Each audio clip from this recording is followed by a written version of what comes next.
was built to last with the webs I'm weaving. I could change the past with all I'm achieving. Got my foot on the gas, never stop competing. If you break like glass, then this life's gonna end. I wanna be the best in the game, invest in my name. Check no restraints, I'm obsessed with the pain. I ingest, I retain, assess and I change. Possessed by the thought I'll be free one day from society's restraints. Money, clout and fame, mud, disease, a plague. We all love to hate, have to play the game, have to make a name. All our insecurities are on display. This is war with the enemy, think that it was meant to be. Living in a time where disease is on every screen. I won't let them fester me, I know most are festering. Negativity is a plague for the mentally weak. No mercy, all I got is working. Never stop searching, never quench the thirsty. I'm toxic and psychotic, with this logic you can't stop it. It's been chronic since I was a boy, so neurotic and chaotic. Built to last with the webs I'm weaving. I could change the past with all I'm achieving. Got my foot on gas, never stop competing. If you break like glass, then this life's gonna eat 'em. Make mistakes real fast, then you're Ko lang po, no, isa sa mga experience ko. Kasi sometimes, nakaka-encounter din po ako ng noong nag-start po ako, no, naka-encounter ako ng mga seaman na client. So, ngayon, nung kinausap ko po sila, no, meron silang kataga or calling na tinatawag na lupa at dagat. So, tinanong ko yung client ko, no, so magkano po yung income nyo, sir? Ayan. So, pag ano po, ma'am, sa dagat, ito yung amount. Pag sa lupa po, ito po. Sabi ko, ano po yung pinagkaiba ng dagat at lupa? So, sinasabi niya pala, ma'am, ibig sabihin po, pag lupa, nandito ako sa Pilipinas. Ayan, pag dagat or may sakay, nandun po ako sa abroad. So, sabi ko, ganun pala. So, makikita niyo po doon, no? Meron yung bawat grupo, no, na meron iba-iba, no, ng mga qualities, traditions, pati yung mga tawag, no, lupa pala. So kasi sabi ko naman noon, lahat ng tayo nasa lupa So yung pala yon, ibig sabihin nasa Pilipinas. And according to Sir Rangel Tongson, no, one of our RFPs here, is sa isang article na sinulat niya sa Daily sa Inquirer, sabi niya, why Pinoys don't like life insurance?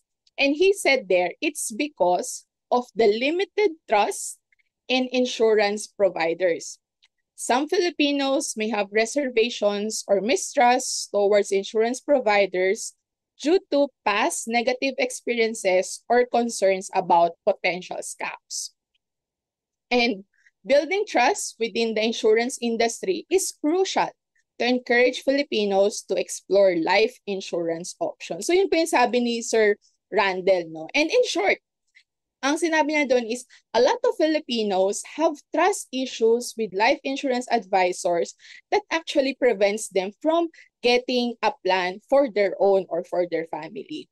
Kasi nga po, no, parang ang nangyayari dyan, kung may trust issue yung client, so ikaw yung, ito yung client,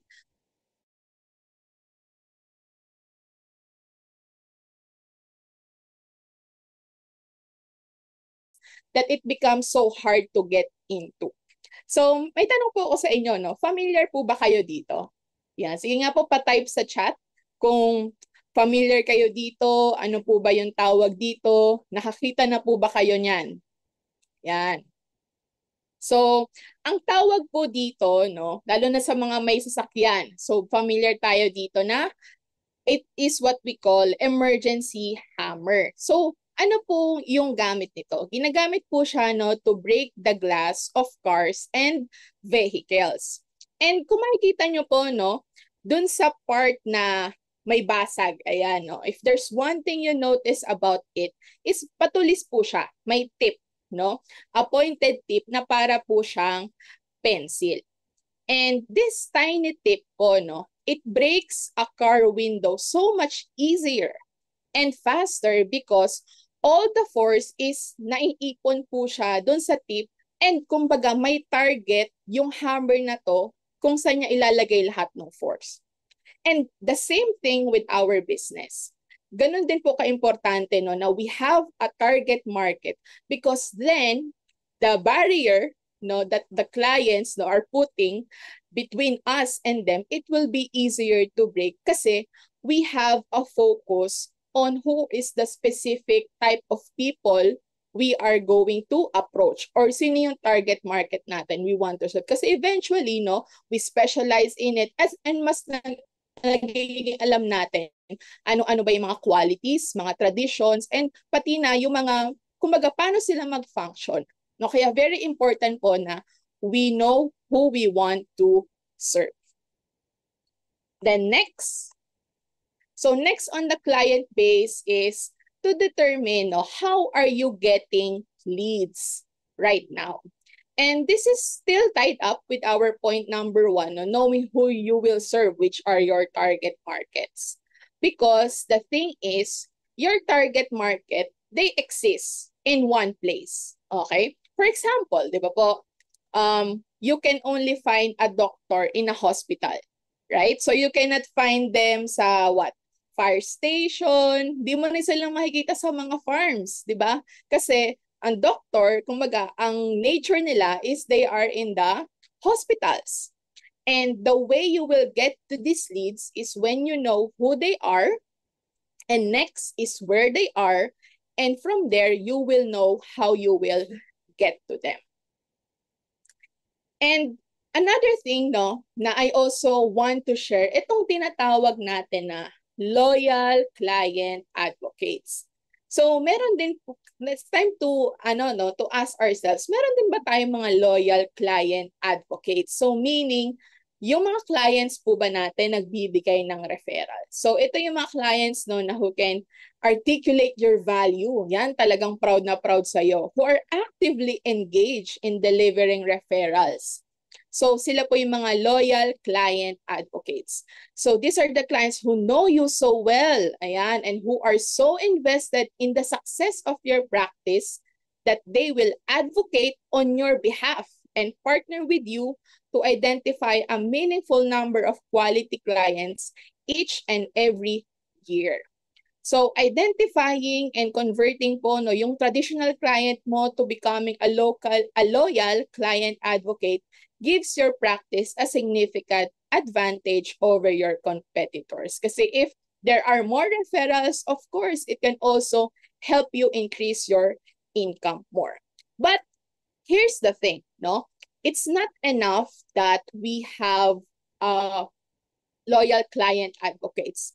Kailangan pa din nating i-consider itong napakagandang business principle no, na nakikita ko in every industry and very applicable. So it's called the 80-20 principle or the Pareto principle. So it is named after Vilfredo Pareto. Ayan. So ang summary nitong principle na to is that 80% of the results come from 20% of the causes.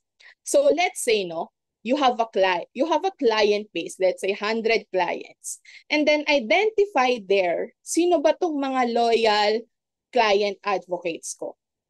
And itong loyal client advocates mo, no, na 20% of your whole client base, these are the people that will help you no, to derive more results and eventually give you more income in this business. And bakit po very important yung tinatawag natin na magkaroon tayo ng mga loyal client advocates? Kasi here is the result no, per research.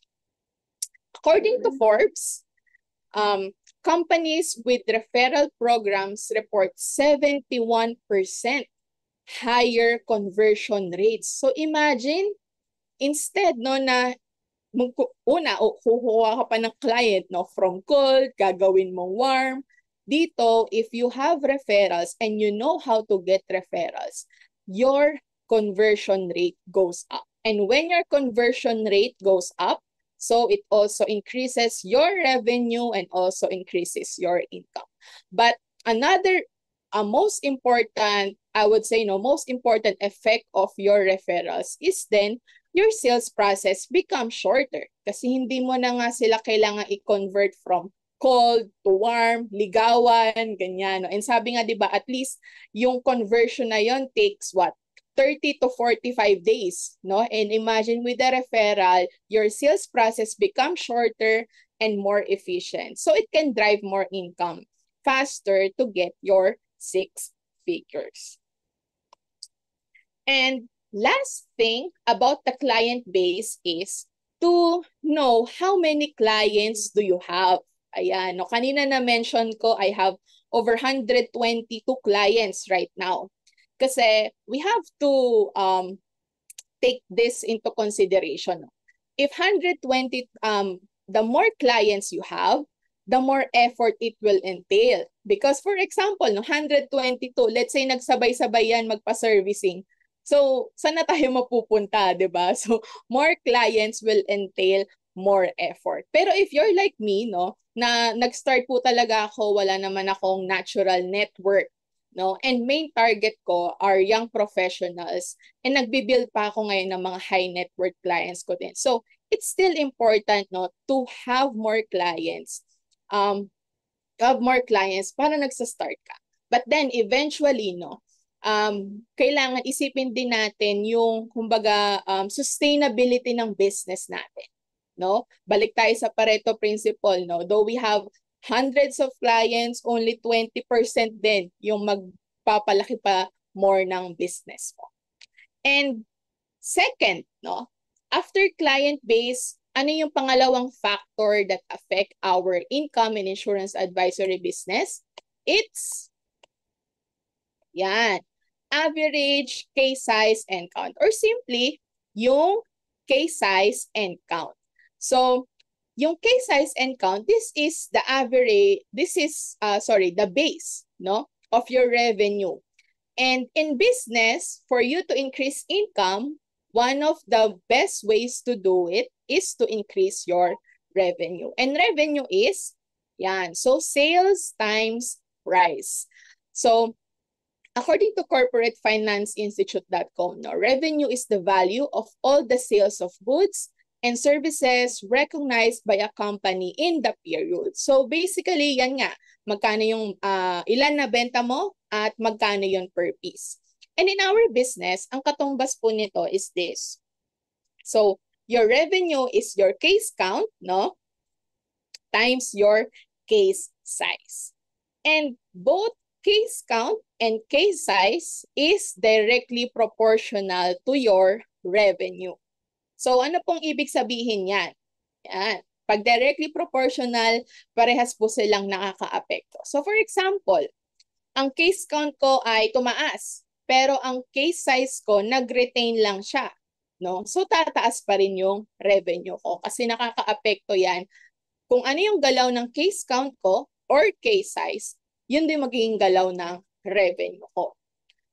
Or on the other hand naman, no, what if hindi gumalaw yung case count ko, no? Let's say naka-close pa rin ako ng 30 this year, pero tumaas yung case size ko. So, tataas pa rin yung revenue natin. So, it's the same thing, no? Kung bumaba naman din yung case count mo, no, pati yung case size mo, so bababa din yung revenue natin. So, it's very important to realize this kasi ibig sabihin na you can still have more revenue, no? Even if mababa yung case count mo, pero tataasan mo yung size mo. But the perfect match would always be, of course, no, high case count equals high cases and high case size. Yan, para of course, high yung ating revenue. Yan. And last but not the least, ayan. So, ano yung pangatlo nating factor? So, aside from client base, average case size and count is the client income range. So, our client's income, of course, dun po nanggagaling yung sales natin. And kung yung source of our sales is limited lang ibig sabihin yung income ng client natin, magiging limited lang din yung income natin. So, in determining, no, the income range of client to focus on, it is important to define what we call customer profitability analysis. Yeah. So, ano po ba yung customer profitability analysis? Ayan, no? So para na tayong nagma-master's degree dito, no? Andiyan po ba tayo lahat? Ayan nga po. So kung buhay na buhay pa, no, at natututo, let's type nga po CPA, ayan, sa ating chat para makita ko po sino pa po yung nakikinig. Ayan, so madami pa, no? Thank you, Ma'am Eva, ayan, Ma'am Nelly, Ma'am Jessica. So marami pa, no? And alam niyo po, gustong-gusto ko itong topic na to about customer profitability analysis. Kasi ba minsan ina-analyze din nila tayo, mga advisor, no? Sino ba pipiliin ko? So ngayon, i-analyze din natin sila. Sino ba yung gagawin kong customer? So ano po ba yung customer profitability analysis? So it compares the profitability of individual customers or clients within a business. So ginagawa po natin to, no, by evaluating yung ano ba yung revenue na dinadala nitong client na to versus ano yung cost, no, of maintaining or providing service to this client. So in other industries po, no, may iba't ibang measure po yung customer profitability natin. So for example, kung sa software as a service or tinatawag po natin na SaaS company, no, ang ginagamit nila doon, customer lifetime value or versus yung customer acquisition cost. So yan po yung ginagamit nila doon. In manufacturing naman, businesses would consider yung revenue generated per customer versus operational cost. So ano po yun? Yung mga materyales, labor, machine maintenance. And for our services or for our business, which is more of professional services or consultancy, ganyan. So nako-consider po natin yung revenue, no, of each client by direct cost of services or the number of billable hours spent plus overhead cost. Yan. And ito po yung formula, no, simpleng formula para malaman natin yung profitability nitong customers natin. So revenue, ibig sabihin yung sales natin from this client, cost, no, yung cost of us providing the service, no, usually we can measure it by the hours we spend doing the financial planning, servicing, and kung meron pa kayong mga additional costs, no, katulad ng if you have an assistant na pinapasweldo nyo, if you are renting a place na minimit nyo yung client nyo, so kasama po yun sa mga costs, no. So now, how to do the customer profitability analysis?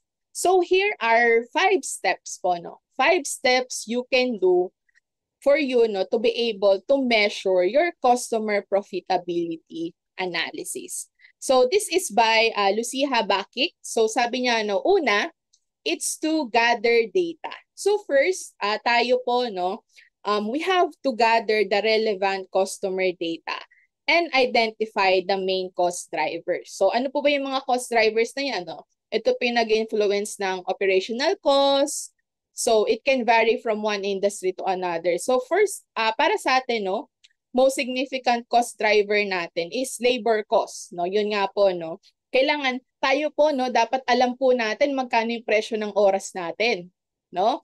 So magandang exercise po 'yan, no. And simple lang po 'yun, no. Magkano pwede niyo pong gawin na magkano ba yung revenue nyo last year in doing this business? And then ilang hours yung ginawa mo, no? For you, ilang oras pala yung ni-render mo, no? Throughout last year for you to be able to get that income. And then divide nyo lang po yun. So yun po yung ibig sabihin, presyo po ng oras ninyo.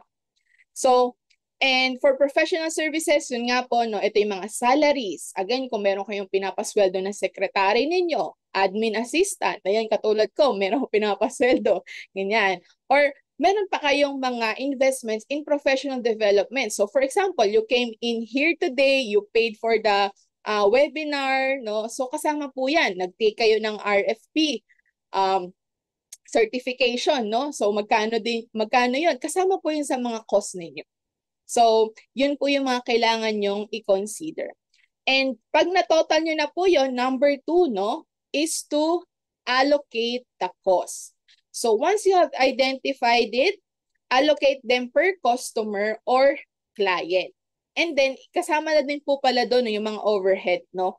Pati po 'di ba meron tayong mga license fees, meron tayong mga taxes. Ayan, no? So wag natin kalimutan yung pagbabayad natin ng taxes. Kasama po yan.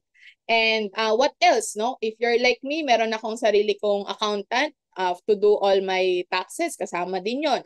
And what else, no? So lahat po yun, no? Kung meron pa kayo, nagbibigay pa kayo ng gifts ng Pasko. So lahat po, no? So we have to be able to really do this, do the insurance advisory, not just really selling, but put yourself in a position that you are the business owner. So you have to know your numbers, you have to know your revenue, your costs, especially your profit. And which leads us to point number 3.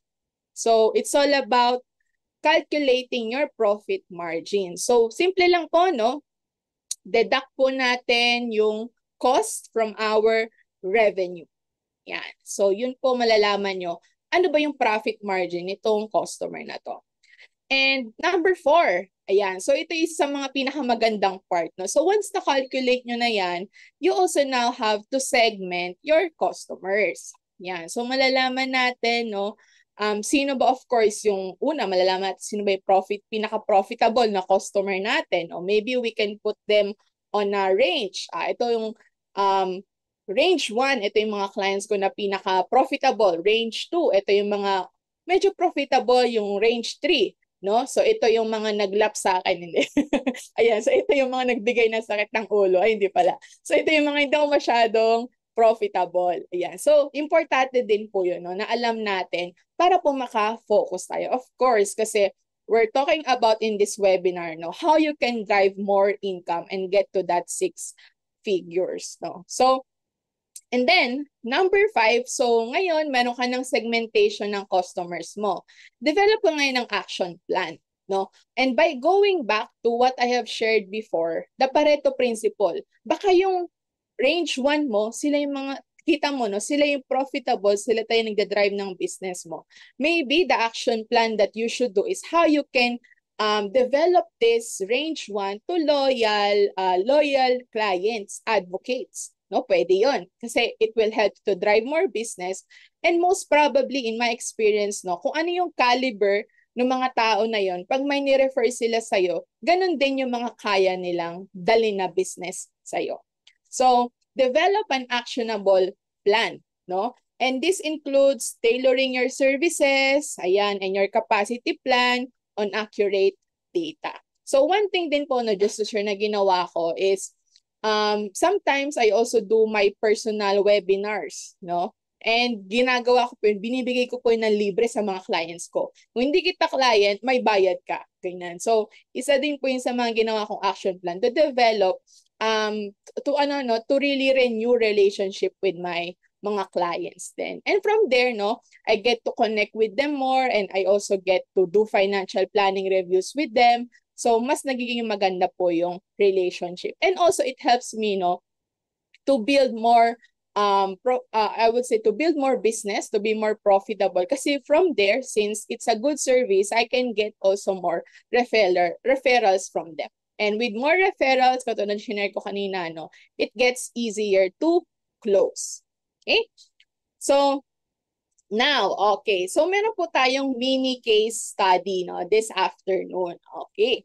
So, tingnan po natin to, no. So, my question to you is, which is more profitable? So, una, meron tayo si client A. No? So, si client A, let's say, ang nabenta ko sa kanya ay 30,000 pesos na case, no? And let's say, ipeg natin at 30% yung commission. So, yung revenue ko doon is around 9,000 pesos. Yung cost, no? 6,000 pesos. So, paano yung 6,000 pesos? Paano nyo nakuha yan, Ma'am Gwen? Pineg ko lang na, let's say, yung per hour ko is 2,000 pesos. Yun yung presyo niya, no? Times 3. Kasi 3 hours ako ng financial planning sa kanya. Sinervisan ko pa siya, no? Tapos, ano pa kami, no? Nagchika-chika pa kami, ganyan. So, ang profit ko dyan is nasa 3,000 pesos. Okay? Pero meron din tayong si client B. Ayan. So, si client B naman, medyo, siya, mas mayaman, ganyan. So, sabi niya, Ma'am Gwen, kaya kong bumili sa'yo ng 100,000 pesos every year na policy. So, let's say, no, say, 30% commission. Ang revenue natin doon, it will be around 30,000 pesos. Pero same lang din yung nilagay kong oras doon, effort, no? 3 hours lang din kasi medyo busy tong client na to, okay na doon sa 3 hours, ganyan. So, 6,000 pesos din yon yung cost. So, ngayon, yung profit ko is 24,000 pesos for this client. So, now, ang lagay natin sa chat, no? Sino po ang mas profitable? Ayan. Type A, kung si client A, and type B, kung si client B. Ayan. Tingnan natin kung sino yung may mga tamang sagot sa ating chat. Sino ang mas profitable? So sabi ni Sir Samuel B, ni John Bert B. Ayan. B? May question mark pa. Okay. Ayan. So ang gagaling, no? So tama po. Ang mas profitable sa dalawa is of course si client B kasi for the same amount of hours, no? Pareha sila, 6,000 yung cost, no? We were able to get 21,000 pesos more, no? But then of course, guys, no, baka sabihin nyo, ba't puro pera na lang dito? Ayan, no? Of course, not all clients are like client B, right? Meron pa din naman talaga mga lalapit sa atin na maliit yung budget nila and we still need to help client A and give exceptional service. Kasi eventually po, no, in my experience, ngayon, 4 years na ako. So yung mga client ko nung first year, nakaka-resell ako ulit kasi ngayon mas mayaman na sila. And they are getting more policies and higher policies to me.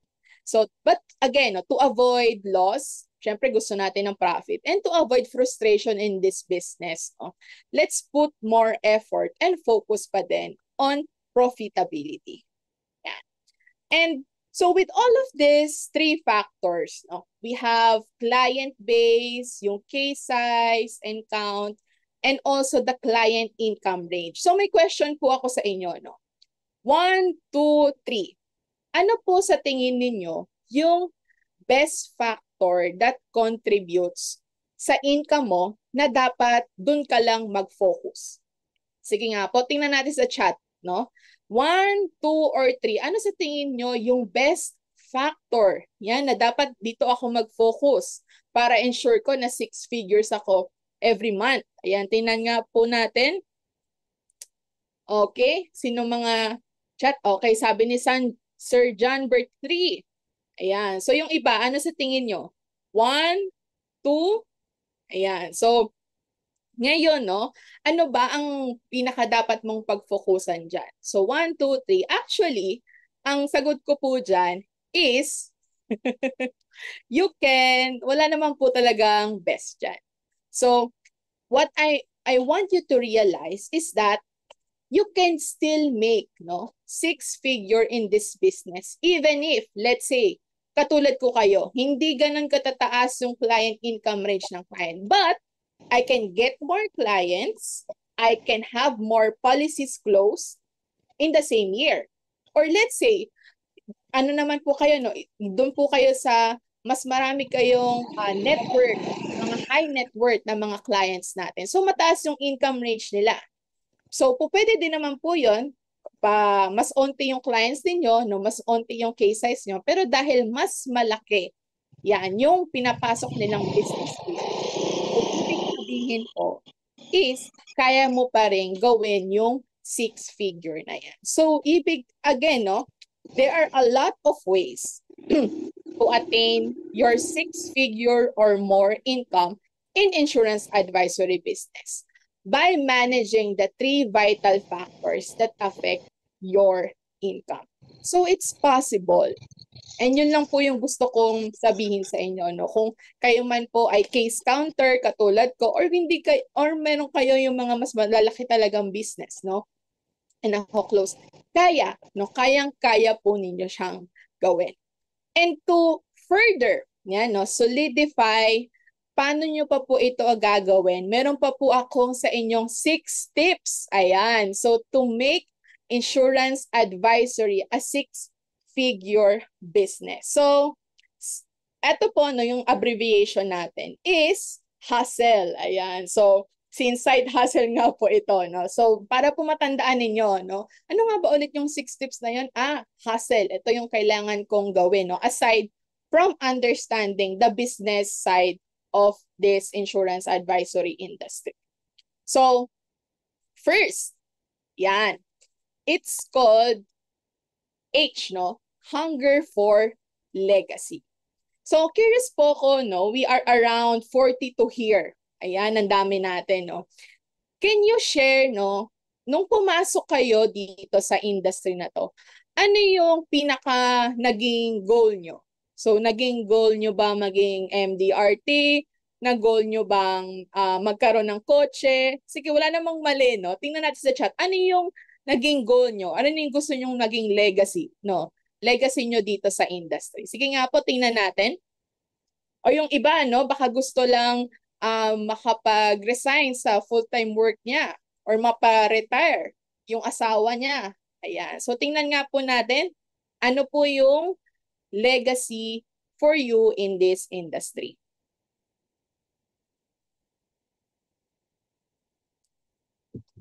Okay, baka parang nahihiya. Ayan, no? So, ganyan. So, pero alam ko po, no? Ayan. Ayan, si Sir Franco sabi niya, makapag-retire si Mrs. Wow, sana all.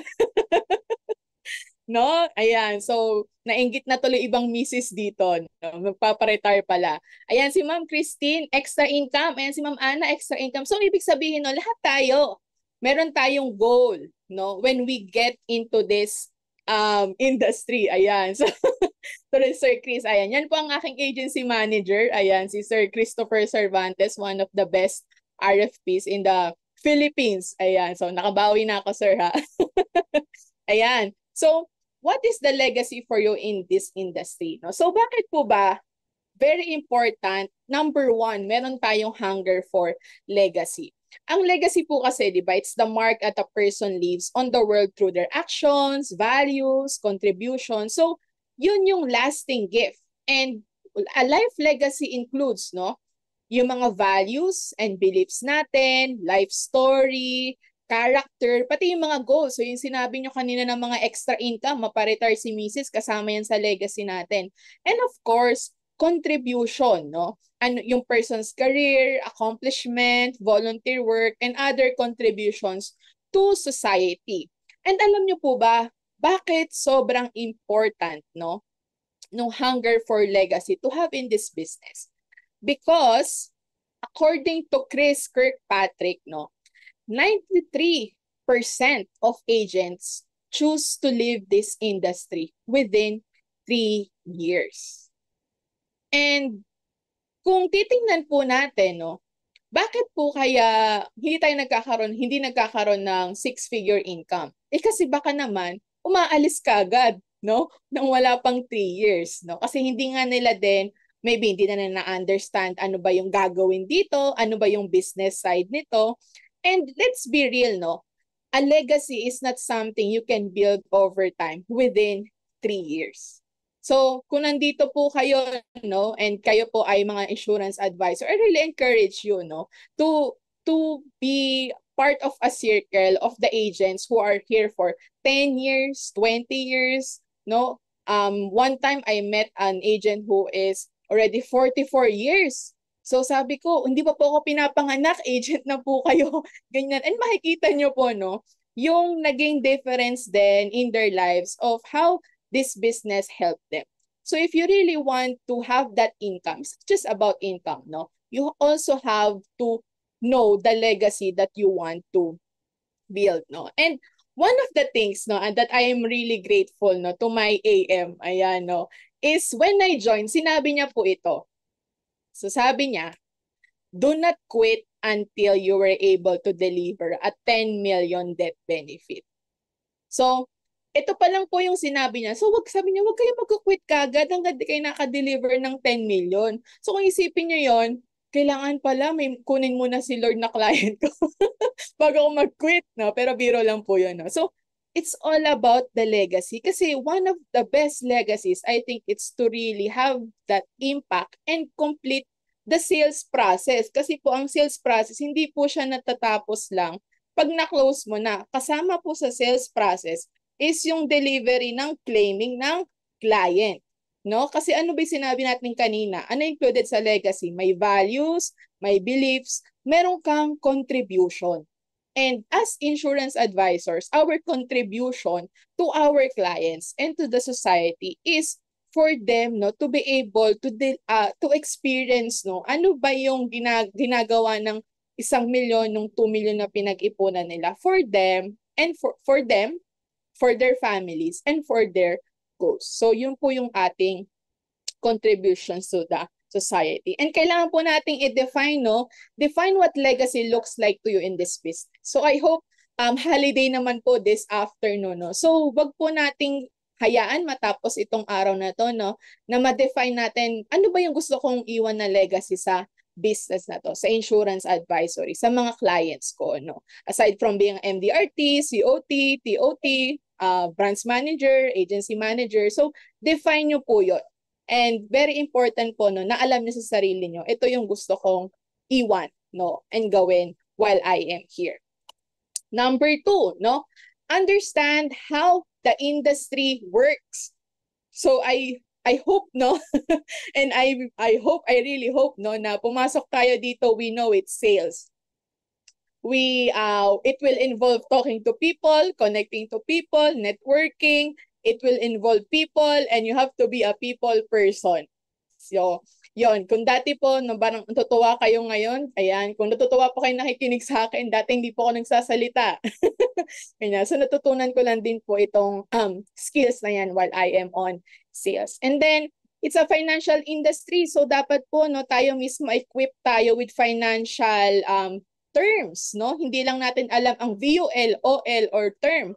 Alam natin ano yung mga latest, alam natin yung mga nangyayari sa insurance commission, Ano yung ibig sabihin ng AMLA, bakit may AMLA, ano yung Medical Information Bureau, and be an RFP, ayan, and be an AFP, So it will help us to know more and be a competent insurance advisor.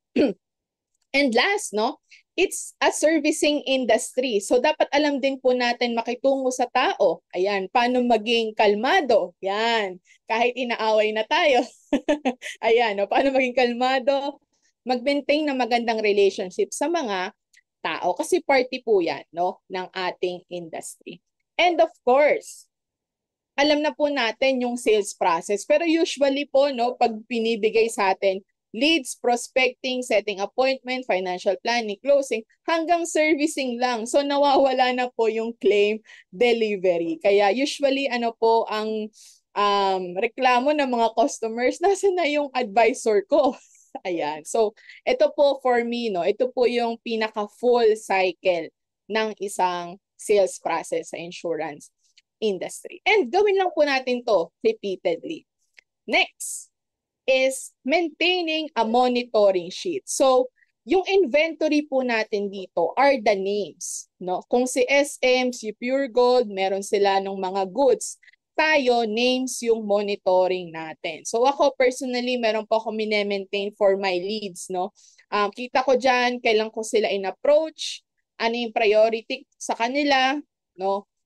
And then status. Status ba is i-set ko na ba sila ng appointment, na-meet ko na ba sila for closing. So makikita ko po dito in case let's say, January 29 na, wala pa ako nako-close. Sino yung babalikan ko ngayon?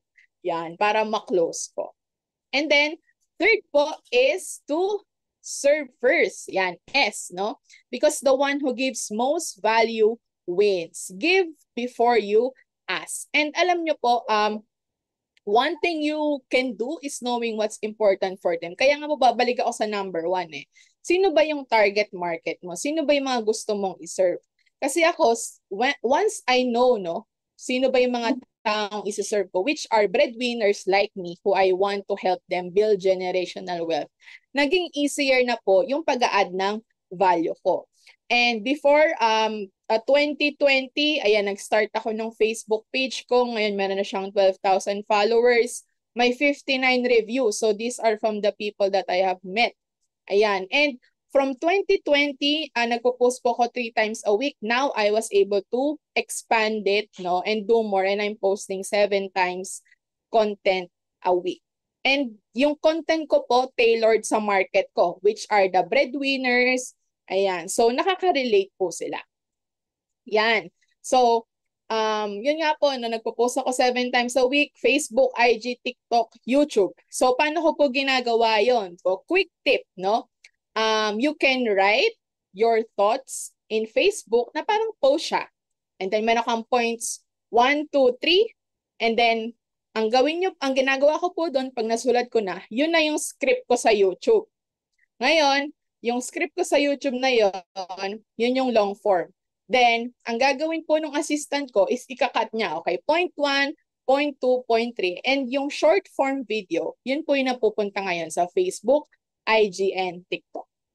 So, kaya hindi po ganun kahirap sa akin gumawa at mag-publish ng 7 times a week na content. Ayan. So, thank you, Coach Franco. So, ganun po yun, no? Ganun yung pwede po ninyong gawin din. I-recycle nyo lang din yung mga contents nyo na po. Hindi naman po kailangan ding mahirap yan or maging sobrang hirap paggawa nito. Kasi from this, no, ito po yung nangyayari.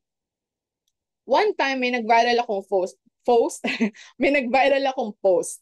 And imagine, this is all the invitation that I got for a free discovery call. Kasi bago po ako mag-financial planning, kumbaga, tinitingnan ko din po, no, ina-assess ko yung mga clients ko. So, may free discovery call. So, yan po, ganyan po kadami. And napuno po yung calendar ko niya. So, it is give me more time and shorten my sales process. So, nawala na po yung objection kanina. Naalala nyo yung sa emergency hammer. Wala na nun. Kasi alam ko yung target market ko.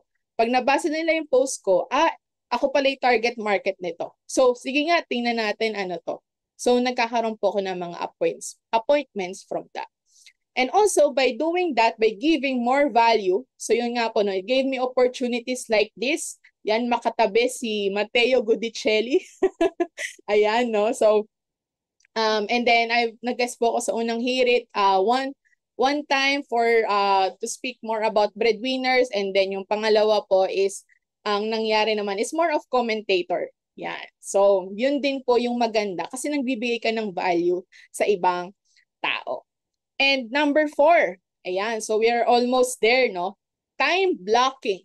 Yan. So, na-mention ko po kanina, I also have my 8 to 5 job and alam ko marami sa atin dito, no? Parents, yan, husbands, wives, no? And yung iba mga single parent pa, no? So, habit really creates success. So, ako po talaga nagda-time block and this is my usual calendar. Kita nyo, Monday to Friday, naka-block yan, no? 8 to 5. Iyan po talaga for work. Pero after nun, pagpatak ng 6:00, FA work na yan. So, FA work, whether meron po kaming learning session, meron akong discovery call, may financial planning session, minsan may mga talks pa na ganito sa ibang agencies. As well as Saturday, yun po, minsan doon ako nag-shoot ng video ko, tapos mga meetings din. And then, of course, minsan meron pang mga agency activities yan. Pero pag Sunday po, yan, rest day na po yung sa akin dyan. And then, L. Ayan. So, L is learning. So, invest in learning po, no? Kaya po, very appreciated ko po kayo, no? Nandito kayo this afternoon. Kasi, isa to yung sa mga tips po talaga, no? Of how you can earn more. Kasi ngayon, alam nyo na pala na kaya pala ng part-timer mag-earn ng 6 figures dito. So, ngayon, i-apply ko na. Ito pala yung ginagawa na. So, try nyo po, no? Apply nyo po yung mga tinuro ko. And tingnan nyo po kayo mag-work sa inyo. And attend RFP. Ayan. So, napakaraming trainings ni RFP, no? Na talagang magagaling yung mga speakers natin, mga experts, no? Matatagal na sa field. And nung mga nagsistart din po ako, nung nag-a-attend po ako ng mga learnings, no? Mga investment portfolio, mga AFP, yan, certification. So, ano din po yan, inattendan ko rin po yan. And sabi nga po ni Benjamin Franklin, no, an investment in knowledge pays the best interest. Yan. So, isa po sa mga routine ko talaga, let's say, no, nag-cancel yung client. So, instead po na mag-YouTube ako, or umiyak, ganyan. So, ginagawa ko po is, okay, ano yung mga learning videos yan na pwede kong panoorin para yung time ko, FA related pa rin kasi naka-block nga po yung time na yon. And last but not the least po is this, no? Is example. Ano pong ibig sabihin ng example na yan? Is to be an example of what success looks like. Because the best way po, no, the best way to attract your target market is to be the successful version of what they aim to be. And yun po talaga yung in-strive ko, no, for the last 4 years na kung if these people are trusting me with their money, I also have to show that ako din, no, mapagkakatiwalaan din ako ng sarili kong pera. I also have to be richer, no, to be prettier, to be more successful. And ito po yun, no, kaya pinopost ko po yung mga achievements. For example, yan sa left, meron kaming mga awards. Ayan. Pangalawa, nakabili ako ng business.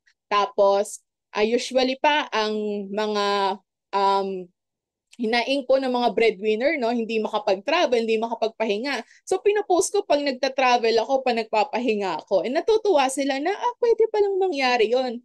Or another thing is usually ang mga hinaing din ng mga breadwinner gusto na mag-move out. So nag-move out din ako. Ganyan, pinakita ko rin, no. Ito pala how it feels, no. And kaya mo siyang gawin. And then last but not the least, no, so yung makapag-travel, no. So yan, last year, ayan, so magwa 1 year na pala yon, no, ngayong March. So nag-travel po kami buong family and lahat po yon, no, nagawa ko po dahil sa business na to. So ibig sabihin po, no, kailangan po natin ding kumbaga kailangan natin maging successful. Ano po yung gusto sabihin ko doon, na pag pinagtitiwalaan tayo nitong mga tao na to, so we also have to become the person, no, na better every day, no?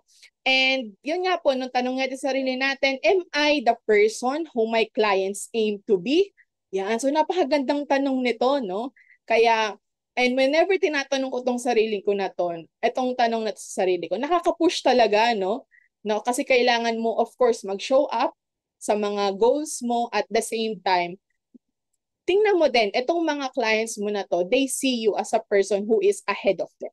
So you really have to show up and to be successful. And remember po, no, when your clients are successful, you become successful too. So we strive to be the person every single day. And we know in this business, no, ang purpose natin is to help more people and to help our clients become richer, to help our clients and make their dreams come true. Yun po yung purpose natin. Kaya po with proper financial planning and guidance, and tayo po mismo, no, maging competent na mga insurance advisors, we can make our clients successful. And then kung successful sila, no, automatic na po yun. Tayo rin po is magiging successful. And to close, yan. So, I really love this quote, no, by Earl Nightingale. Sabi niya, success is not the result of making money.